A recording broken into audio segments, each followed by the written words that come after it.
mindfulness on your breath. Which is good because we always have our breath wherever we go, don't we? And it is also something that can really calm our nervous system down. So sometimes when people are very stressed, they are encouraged to even maybe then regulate their breathing a little bit and breathe longer on the out breath. Yeah, that is something that is said to calm the nervous, the sympathetic nervous system down. Yeah. In this case, we just follow the breath without controlling it, but it's a possibility also to kind of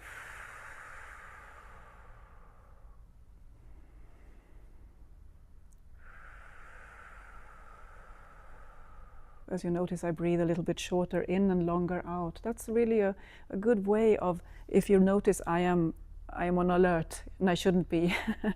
If you're on alert because the tiger is standing there, then you should be, yeah? But that's our problem as humans, right? That we are so often in a stress alert, and especially human beings today, right? We have so much input, we have so many to-do lists, we have so much to do. So we are on a very high stress level. We are very often in our so-called fight or flight system. Fight, flight, or freeze. Maybe you recognize where you are most in these kind of three possibilities. If you are fighting, flighting, or freezing, yeah. And that's where we can really also learn by meditation. It's very interesting. I'm going to tell you maybe now even about some researchers that are really very keen on finding not just what meditation does to us, but also like what do we need in order to flourish, as they say. How can we flourish? Yeah, and what they are looking at is like what happens then, for instance, when we meditate. Yeah, and what happens is that there is this little center in our brain which is called amygdala. And it's very on when we are in the fight or flight mode.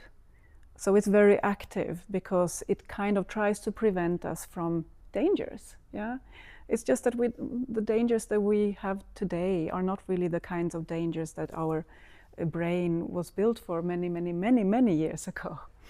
So our brain keeps turning on this kind of danger alert system, and the amygdala is then very active.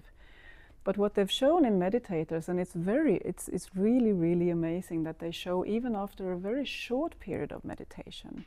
It doesn't have to be for many, I don't know how many days or even just minutes now, but they do show results also after just one meditation, but that's not on this center in the brain because that obviously needs some time to downregulate. But they show that it kind of even shrinks. And its activity gets less, so it doesn't put us as much on alert anymore. But it also shows that, of course, we get stressed. I mean, people who have meditated also for many years, I've meditated for many years, as you just heard, of course I get stressed. But I have resilience in a way that I notice that I get out of it a lot quicker than I did and than I used to do before. Yeah? And before I used to, for instance, react with anger because I was stressed. That was my fight system, right? And now I'm like,